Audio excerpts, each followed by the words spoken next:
What is up, bros and broettes? I'm Inkslasher, and 2 weeks ago today, I uploaded the first episode of Black Ops 3 5 Things, where we look at 5 things in Black Ops 3. That week, it was 5 Easter eggs you may have missed in DLC 2. Well, the overwhelming response on that video is that you wanted to see more of these. And today we are going to be looking at 5 things you probably didn't know about specialist characters in Call of Duty Black Ops 3. Now, these things are really amazingly cool. And again, if you guys want to see more of this type of videos, it would be super greatly appreciated if all you could do is leave a like rating. All that does is let me know that you enjoy the series and want to see more of it. So if you want to see more of this kind of thing, hit that like button. But without further ado, let's learn 5 things about specialist characters in Black Ops 3.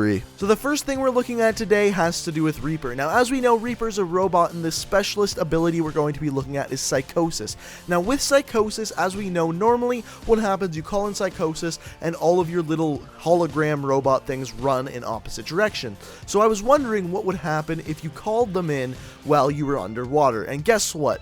Absolutely nothing happens. That's right, you call it in and your little hologram things just sit there, move in absolutely no directions, and you probably keep on moving. So chances are you are probably not going to want to use the Psychosis ability while underwater because, well, the holograms, they just don't move at all. The next thing I really wanted to know when it came to specialist characters is exactly how well does the Purifier work. As we know, the Purifier is the flamethrower. As we know, as soon as you hit someone with the Purifier, it takes a couple seconds, but it kills people pretty damn quick. The fire attaches to them, the fire slowly deals damage, and they die over a certain period of time. Now, what I was wondering is fire versus water. When you're using the Purifier, how does it work in conjunction with swimming, water, jumping in water once you're already on fire? And here's the results. So first of all, when underwater, the Purifier doesn't technically work. All you can see is the little pilot light at the front of the weapon, and no giant flame comes out of it. However, if you go literally right up against someone underwater, the little pilot light actually does damage, and you can kill someone underwater with the Purifier. After that, we tested getting lit on fire by the Purifier, jumping into the water, and can you survive? And the answer is yes, 100% you can. It's just extremely difficult to do. You pretty much already have to be in the air while you're lit, like as you get lit on fire, and then land in the water. It's like an instantaneous thing. If you're don't have exact perfect timing with this, you're gonna die. But if you're already in the air right above water and you get hit with that Purifier, you can actually survive from going underneath the water. The one thing to note, you have to fully submerge your entire body underwater for you to become not on fire anymore. And finally, if you're standing out of the water with the flamethrower and someone is in the water, you can actually light them on fire if just a part of their body is sticking out above the water, like their head or an arm or something like that. If they are fully submerged underwater, however, you actually cannot do any damage whatsoever to them, and they are pretty much invincible unless you jump on in and kill them with that pilot light. The next thing I wanted to give a try was Prophet's glitch ability versus some projectiles. So versus the Semtex and the thermite grenade. So versus the Semtex, if you stick someone with a Semtex and then they use the glitch ability, they actually become free of that Semtex and they just simply don't die, and that's freaking amazing, and this works every single time. So if you're stuck with a Semtex, you're using the glitch, hit those 2 buttons right away, and all of a sudden you're free of that Semtex. Now, next up against the thermite grenade, this one isn't as good, but if a thermite grenade lands at your feet, use that glitch ability, it's going to hit you only once compared to the minimum of twice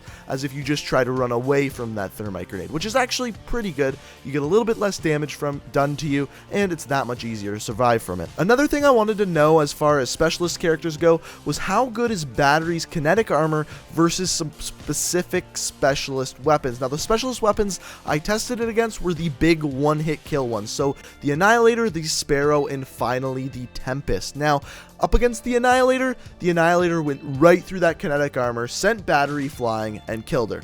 Same went with the Sparrow, and using the Sparrow, as soon as you hit the kinetic armor with the Sparrow, it still sent Battery flying, made her explode, and she was dead.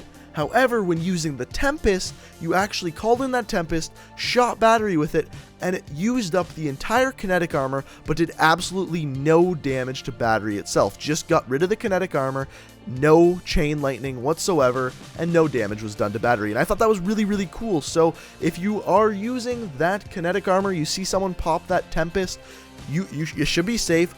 That being said, if you get hit in the head with the Tempest, that would kill you. It hit in the body where the kinetic armor is, you're perfectly fine, it just gets rid of that kinetic armor.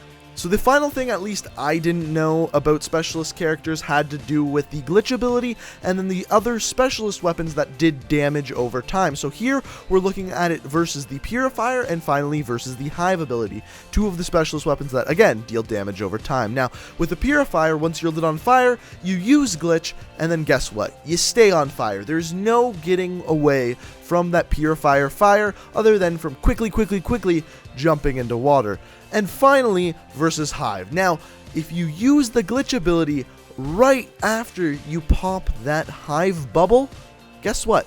You survive. None of the bugs follow you. You can get away from that Hive ability, and you don't have to die. That plain, that simple. And guess what? Just another way to use that awesome glitch ability. So guys, if you simply did not know one of these facts about specialist characters, it would be super greatly appreciated if you could leave a like rating. This is the kind of thing that helps keep this series alive. So if you enjoyed and you want to see more of this kind of thing, the like rating is the way to show me. Now, if you're new to the channel and you like what you see, you may want to hit that subscribe button. I upload new Call of Duty videos and sometimes other videos every single day of the week. Thank you so much for watching. I love every single one of you, and a big thanks to Cosmic Bob for helping me out test these things in Black Ops 3. So thanks for watching, guys. I hope you enjoyed, and until next time, peace out. We are reaching for the stars, but we're making this too hard, and I want